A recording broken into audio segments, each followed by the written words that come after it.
ప్రజాభవన్లో 16వ ఆర్థిక సంఘం చైర్మన్ సభ్యులతో సీఎం రేవంత్ రెడ్డి సమావేశం కొనసాగుతోంది.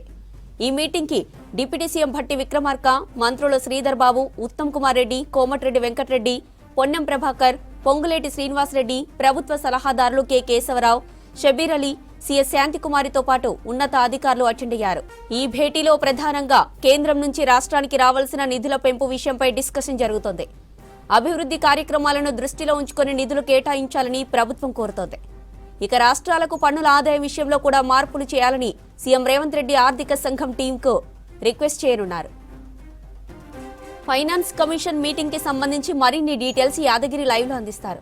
యాదగిరి, మీటింగ్ లో ఏ అంశాలను సీఎం వివరించే ఛాన్స్ ఉంది?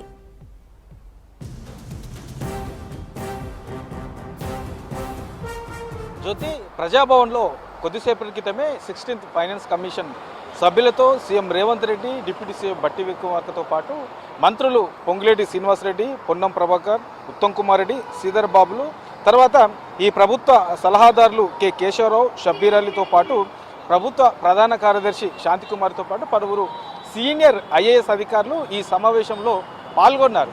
ఈ సమావేశంలో ప్రధానంగా కేంద్రం నుంచి రాష్ట్రానికి రావాల్సినటువంటి నిధులకు సంబంధించిన దాంట్లోనే ప్రధానంగా దీని మీద, ఈ అంశం మీదనే చర్చ జరిగే అవకాశం ఉంటుంది. ఇక ఇప్పటికే డిప్యూటీ సీఎం భట్టి విక్రమార్క ఏదైతే ఈ సమావేశం స్టార్ట్ కాగానే కొద్దిసేపటి క్రితమే దీని మీద కొంత కమిషన్ సభ్యులుగా కూడా కొన్ని తన అభిప్రాయాలు రాష్ట్రానికి సంబంధించి ఏవేవి ప్రయారిటీగా ఉన్నాయి, సో కేంద్రము ఏ పథకాలు ప్రయారిటీగా తీసుకుంటుంది, రాష్ట్రం ఎలాంటి పథకాలు తీసుకుంటుంది, ఇప్పుడున్నటువంటి సిచ్యువేషన్లో రాష్ట్రానికి కేంద్రం నుంచి వాటా ఎంత వస్తున్నది, సో ఇంకా ఎంత పెంచాల్సిన అవసరం ఉన్నది అనే దాని మీద డిప్యూటీ సీఎం కొద్దిసేపటి క్రితమే మాట్లాడండి. ఇక ప్రధానంగా ఇవాళ జరిగే ఈ చర్చలో, ఈ సమావేశంలో 16th ఫైనాన్స్ కమిషన్ ముందు రాష్ట్ర ప్రభుత్వం తరపు నుంచి ఏదైతే ఇప్పటి వరకు ఉన్నటువంటి ఈ రాష్ట్రాలకి రావాల్సినటువంటి పన్నుల వాటా 41% కేంద్రం ఇస్తూ ఉన్నది. అయితే ఈ 41% కాస్త 50% పెంచాలని చెప్పేసి ప్రభుత్వం నుంచి డిమాండ్ ఉంది. ఇప్పటికే దీని మీద చాలాసార్లు ప్రభుత్వం సంబంధించినటువంటి అధికారులు, తర్వాత ప్రభుత్వ పెద్దలు కూడా దీని మీద మాట్లాడారు. ఈ కొంత పెంచాల్సిన అవసరం ఉంది అని చెప్పేసి దీని మీద చర్చ జరిగింది. కాబట్టి ఇవాళ కొనసాగుతున్నటువంటి ఈ సమావేశంలో ఈ 41% నుంచి 50% పన్నుల వాటాలో వచ్చే ఈ సంబంధించినటువంటి ఈ పన్ను రూపంలో వచ్చే నిధులను 50% పెంచాలని చెప్పేసి కూడా ప్రధానంగా ఇందులో డిమాండ్ చేసే అవకాశం ఉంటుంది. ఇక రాష్ట్ర అవసరాలను దృష్టిలో పెట్టుకొని జనాభా ప్రాతిపదికన కాకుండా రాష్ట్రానికి సంబంధించి ఆయా రాష్ట్రాల సిచ్యువేషన్ను దృష్టిలో పెట్టుకొని, ఆ రాష్ట్రాలకు సంబంధించినటువంటి అవసరాలను దృష్టిలో పెట్టుకొని కేంద్రం నుంచి నిధులు కేటాయించాల్సిన అవసరం ఉంటుంది అని చెప్పేసి దీని మీద కూడా ఇవాళ ఈ 16వ ఆర్థిక సంఘం సమావేశంలో రాష్ట్ర ప్రభుత్వం నుంచి కొన్ని సూచనలు కూడా చేసే అవకాశం ఉంటుంది. ఎందుకంటే ఇప్పుడున్నటువంటి సిచ్యువేషన్లో తెలంగాణ రాష్ట్రంలో గత వారం రోజుల నుంచి కూడా మనం చూస్తున్నాం, పెద్ద ఎత్తున భారీ వర్షాలు పడ్డాయి. ఈ భారీ వర్షాల కారణంగా పెద్ద ఎత్తున నష్టాలు కూడా జరిగినాయి. ఇప్పటికే ఒక ప్రాథమిక అంచనా ప్రకారం 5,000 కోట్లకు పైగా ఈ నష్టం జరిగినట్లు ప్రభుత్వం అంచనా వేసింది. దీనికి సంబంధించి కేంద్రం నుంచి కూడా ఎంతో కొంత దీనికి సంబంధించి నిధులు కూడా కేటాయించాలని చెప్పేసి కూడా ఇప్పటికే కేంద్రాన్ని కూడా ప్రభుత్వం నుంచి లేఖ రాశారు. కాబట్టి దీని మీద కూడా చర్చకు వచ్చే అవకాశం ఉంది. ఇది కూడా ఇవాళ కొనసాగుతున్నటువంటి ఈ సమావేశంలో ప్రస్తావనకు వచ్చే అవకాశం అయితే ఉంటుంది.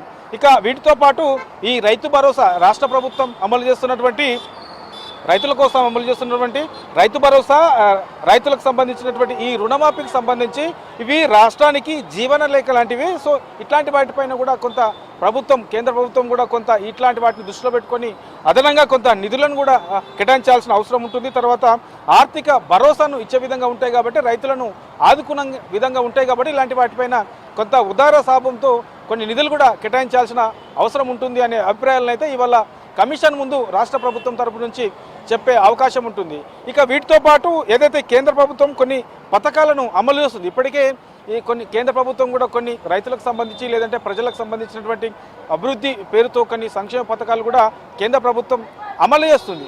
సో ఇట్లాంటి కేంద్ర ప్రభుత్వం అమలు చేస్తున్నటువంటి పథకాలలో కొంత ఇబ్బందులు ఉన్నాయి, ఆ రాష్ట్రాలకు సంబంధించి కొంత ఇబ్బందులు ఎదురయ్యే అవకాశం ఉంటుంది. కాబట్టి అలాంటివి కాకుండా రాష్ట్ర అవసరాలను దృష్టిలో పెట్టుకొని రాష్ట్ర ప్రజలకు ఏవైతే అవసరం ఉంటాయో ఆ అవసరాలకు అనుగుణంగా రాష్ట్ర ప్రభుత్వాలు పథకాలు అమలు చేస్తాయి, అభివృద్ధి దిశగా ముందుకెళ్లే ఆలోచనలు ఉంటాయి. కాబట్టి ఆ దిశగానే ప్రణాళికలు, ప్రయారిటీలు కూడా రాష్ట్రానికి ఉంటాయి. కాబట్టి ఆ దిశగా కేంద్ర ప్రభుత్వం కూడా ఆలోచించాల్సిన అవసరం ఉంటుంది. దానికి సంబంధించి కూడా నిధులు కూడా కేటాయించే విధంగా కేంద్ర ప్రభుత్వం కూడా ఆలోచించాలని చెప్పేసి ఇవాళ ఈ 16th ఫైనాన్స్ కమిషన్ ముందు చెప్పే అవకాశం అయితే ఉంటుంది. ఇక ఈ సెస్ ఛార్జీలతో పాటు రాష్ట్రాలకు వాటా ఇవ్వాలి. ఏదైతే సెస్ ఛార్జీలు ఉంటాయి, ఈ సెస్కు సంబంధించిన తర్వాత ఈ సర్ఛార్జీలకు సంబంధించిన దాంట్లో కూడా రాష్ట్ర ప్రభుత్వాలకు వాటా ఇవ్వాలి. అందులో ఎంతో కొంత వాటా ఇస్తే కొంత ఇక్కడ రాష్ట్ర ప్రభుత్వం సంబంధించినటువంటి పథకాల అమలు తర్వాత అభివృద్ధి కార్యక్రమాలకు ఎంతో కొంత ఉపయోగపడే అవకాశాలు ఉంటాయని చెప్పేసి కూడా ఇవాళ జరిగే ఈ చర్చలో